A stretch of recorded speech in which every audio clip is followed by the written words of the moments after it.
ഹജ്ജ് കർമ്മങ്ങൾ അവസാനിപ്പിച്ച് തീർത്ഥാടകർ മിനായിൽ നിന്ന് മടങ്ങിത്തുടങ്ങി. പകുതിയോളം തീർത്ഥാടകർ നാളത്തെ കല്ലേറ് കർമ്മത്തിൽ പങ്കെടുക്കും.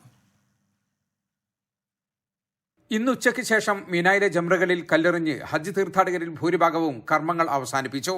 മീനായിലും അറഫയിലും മുസ്ദലിഫയിലും ഹറംപള്ളിയിലുമായി 5 ദിവസം നീണ്ട കർമ്മങ്ങൾ പൂർത്തിയാക്കി ഈ തീർത്ഥാടകർ മീനായോട് വിട പറഞ്ഞു. ഇന്ന് കർമ്മങ്ങൾ അവസാനിപ്പിക്കുന്നവർ സൂര്യൻ അസ്തമിക്കുന്നതിന് മുമ്പ് മീനായുടെ അതിർത്തി വിടേണ്ടതുള്ളതുകൊണ്ട് ഉച്ചയ്ക്ക് ശേഷം ജംറകളിൽ നല്ല തിരക്ക് അനുഭവപ്പെട്ടു.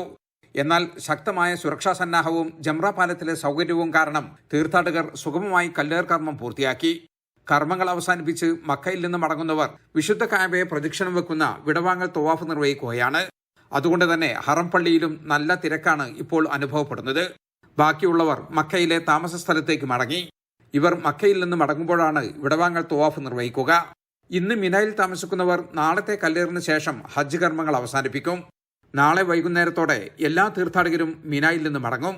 തീർത്ഥാടകർക്കിനി മടക്കയാത്രയുടെ നാളുകളാണ്. ഇന്ത്യൻ ഹജ്ജ് കമ്മിറ്റി വഴിയെത്തിയ തീർത്ഥാടകരുടെ നാട്ടിലേക്കുള്ള മടക്കയാത്ര ഈ മാസം 22-ന് ആരംഭിക്കും. ഹജ്ജിന് മുമ്പ് മദീന സന്ദർശിക്കാത്ത തീർത്ഥാടകരുടെ മദീന സന്ദർശനവും 22-ന് ആരംഭിക്കും. ഹജ്ജ് തീർത്ഥാടകരെ സംബന്ധിച്ചിടത്തോളം ഇനി മടക്കയാത്രയുടെ നാളുകളാണ്.